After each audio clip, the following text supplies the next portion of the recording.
ओम शांति।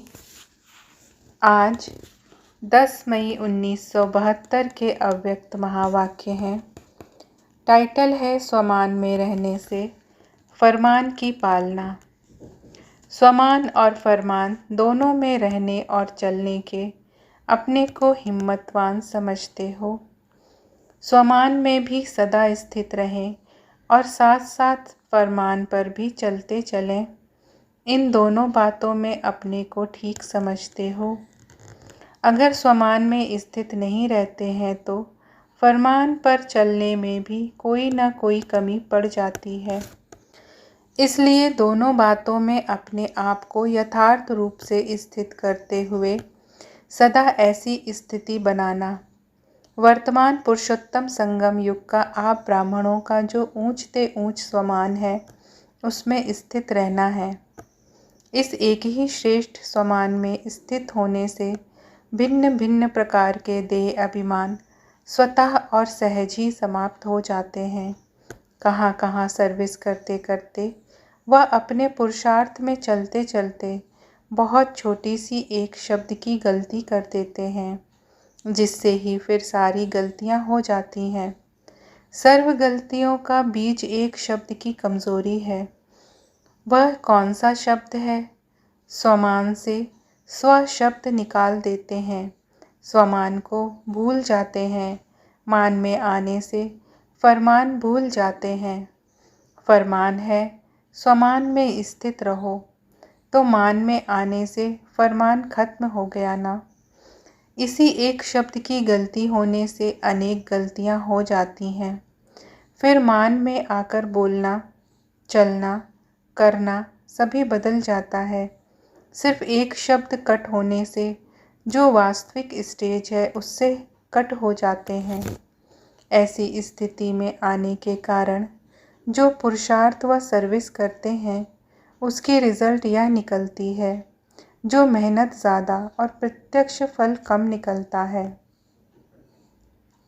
सफलता मूर्त जो बनना चाहिए वह नहीं बन पाते और सफलता मूर्त न बनने के कारण वह सफलता प्राप्त न होने के कारण फिर उसकी रिजल्ट क्या होती है? मेहनत बहुत करते इसलिए चलते चलते थक जाते हैं। उल्लास कम होते होते आलस्य आ जाता है और जहाँ आलस्य आया वहाँ उनके अन्य साथी भी सहज ही आ जाते हैं। आलस्य अपने सर्व साथियों सहित आता है, अकेला नहीं आता। जैसे बाप भी अकेला नहीं आता, अपने बच्चों सहित प्रत्यक्ष होता है, वैसे यह भी जो विकार हैं वह भी अकेले नहीं आते, साथियों के साथ आते हैं। इसलिए फिर विकारों की प्रवेशता होने से कई फरमान उल्लंघन करने कारण स्थिति क्या हो जाती है? कोई न कोई बात का अरमान रह जाता है। सिर्फ एक शब्द कट करने के कारण न स्वयं संतुष्ट रहते न दूसरों को संतुष्ट कर पाते। इसलिए कभी भी अपनी उन्नति का जो प्रयत्न करते हो वह सर्विस का कोई भी प्लान बनाकर प्रैक्टिकल में लाते हो, तो प्लान बनाने और प्रैक्टिकल में लाते समय भी पहले अपने स्वमान की स्थिति में स्थित हो, फिर कोई भी प्लान बनाओ और प्रैक्टिकल में लाओ। स्थिति को छोड़कर प्लान नहीं बनाओ। अगर स्थिति को छोड़कर प्लान्स बनाते हो तो क्या हो जाता है? उसमें कोई शक्ति नहीं रहती। बिगर शक्ति उस प्लान का प्रैक्टिकल में क्या प्रभाव रहेगा? सर्विस तो खूब करते हो, विस्तार बहुत कर लेते हो, लेकिन बीज रूप अवस्था को छोड़ देते हो। विस्तार में जाने से सार निकाल देते हो। इसलिए अब सार को नहीं निकालो, विस्तार को समाना अर्थात सार स्वरूप बनना नहीं आता। क्वांटिटी में चले जाते हो लेकिन अपनी क्वालिटी नहीं निकलती। अपनी स्थिति में भी संकल्पों की क्वांटिटी है, इसलिए सर्विस के रिजल्ट में भी क्वांटिटी है, क्वालिटी नहीं। सारे झाड़ रूपी विस्तार में एक बीज ही पावरफुल होता है ना।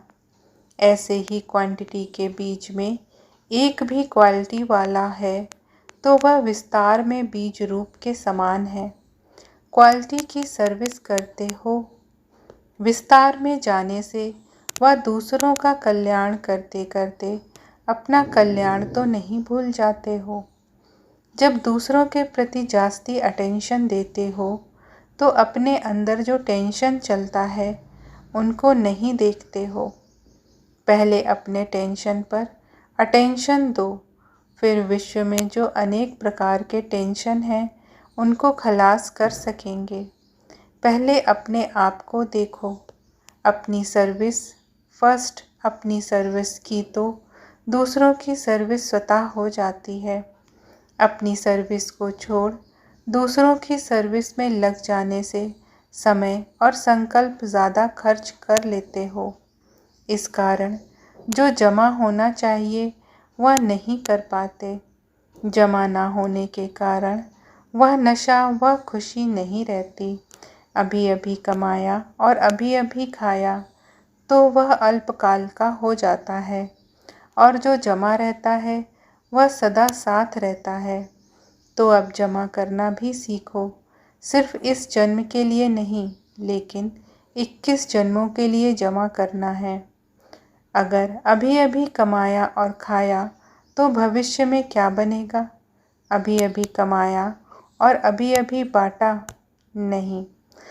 खाने के बाद समाना भी चाहिए, फिर बांटना चाहिए।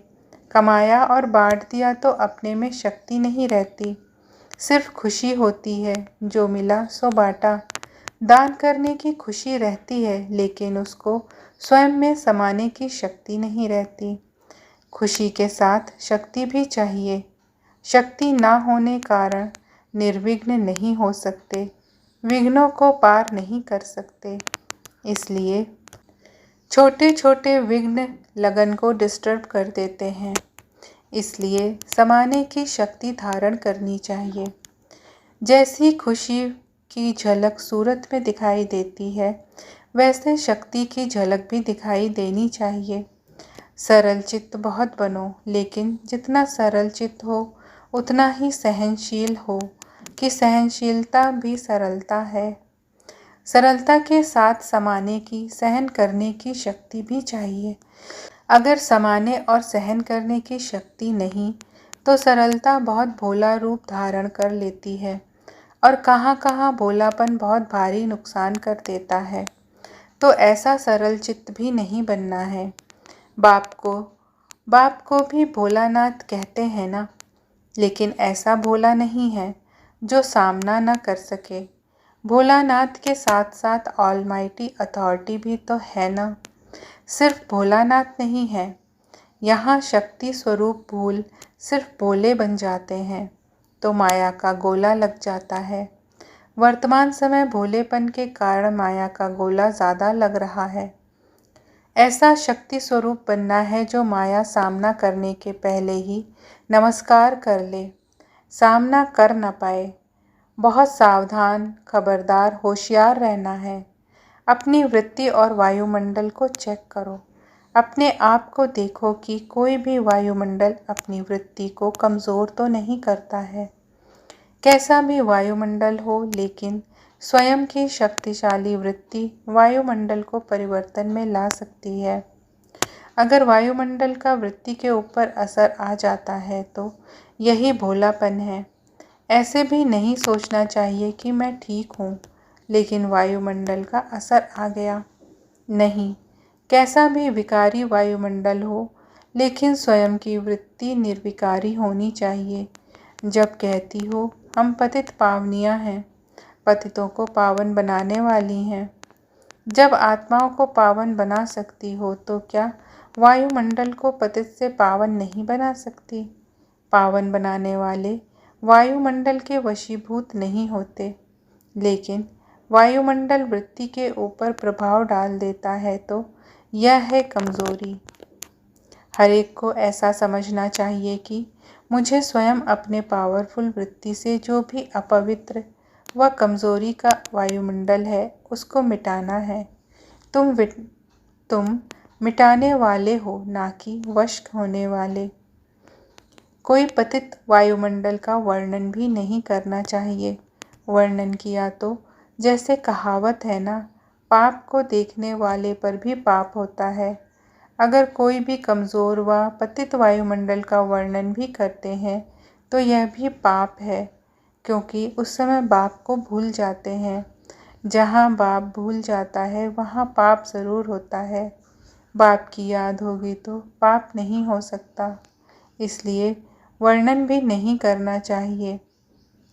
जबकि बाप का फरमान है तो मुख से सिवाय ज्ञान रत्नों के और एक शब्द भी व्यर्थ नहीं निकलना चाहिए। वायुमंडल का वर्णन करना यह भी व्यर्थ हुआ ना।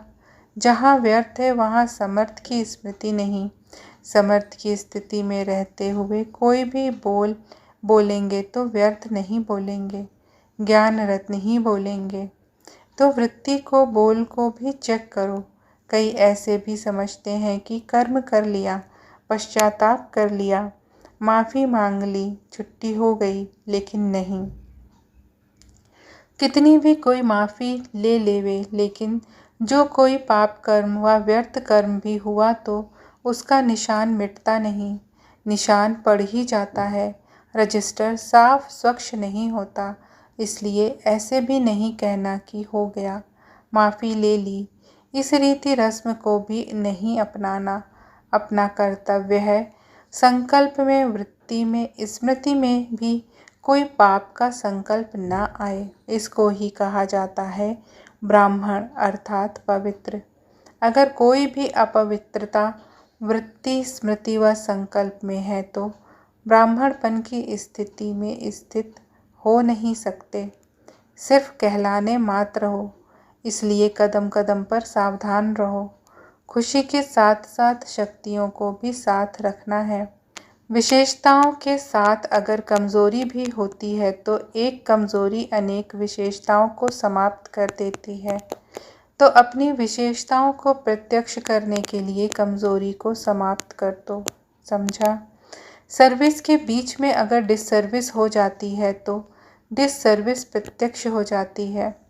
कितना भी अमृत हो, लेकिन विष की एक बूंद भी पड़ने से सारा अमृत विष बन जाता है। कितना भी सर्विस करो, लेकिन एक छोटी सी गलती डिससर्विस का कारण बन जाती है, सर्विस को समाप्त कर देती है। इसलिए बहुत अटेंशन रखो अपने ऊपर और अपनी सर्विस के ऊपर। पहले करना है, फिर कहना है। कहना सहज होता है, लेकिन करने में मेहनत है। मेहनत का फल अच्छा होता है, सिर्फ कहने का फल अच्छा नहीं। तो पहले करो, फिर कहो, फिर देखना कैसी क्वालिटी वाली सर्विस होती है। अपनी क्वालिटी को देखो। समझा? वृत्ति और वायुमंडल को पावरफुल बनाओ। आप ब्राह्मणों का जन्म ही है बनने और बनाने के लिए, सिर्फ बनने के लिए नहीं, पढ़ना पढ़ाने के लिए है। विश्व कल्याणकारी होना। जैसे बाप कल्याणकारी है, साथ में आप भी मददगार हो। इसलिए यह भी नहीं सोचना चाहिए कि मेरी वृत्ति तो ठीक है, यह वायुमंडल ने कर दिया है। अगर अपनी वृत्ति ठीक है और उसका वायुमंडल पर असर नहीं होता हो, गोया पावरफुल वृत्ति नहीं है। पावरफुल चीज़ का प्रभाव आसपास ज़रूर पड़ता है, वह छिप नहीं सकता। तो अपनी वृत्ति को भी परखने के लिए यह चेक करो कि वृत्ति का वायुमंडल पर असर क्या है। वायुमंडल अगर और दिखाई देता है तो समझना चाहिए अपनी वृत्ति में भी कमज़ोरी है। उस कमज़ोरी को मिटाना चाहिए। आजकल चारों ओर की सर्विस के रिज़ल्ट में विशेष क्या दिखाई देता है? साज़ बजाने में बड़े होशियार हो गए हैं, लेकिन साज़ में जाने से राज से खिसक जाते हैं। बनना है राज युक्त, लेकिन बन जाते हैं साज युक्त। साज और राज दोनों ही साथ साथ समान होना चाहिए। अगर एक बात ज़्यादा फोर्स में है और दूसरी बात गुप्त है तो रिज़ल्ट भी गुप्त रह जाती है। साज़ बजाने में तो सभी बहुत होशियार हो गए हैं, लेकिन राजयुक्त भी बनना है। तो अब राजयुक्त बनो, योग युक्त बनो। अच्छा, ऐसे राजयुक्त, योग युक्त, युक्ति युक्त चलने वालों को नमस्ते। अच्छा, ओम शांति।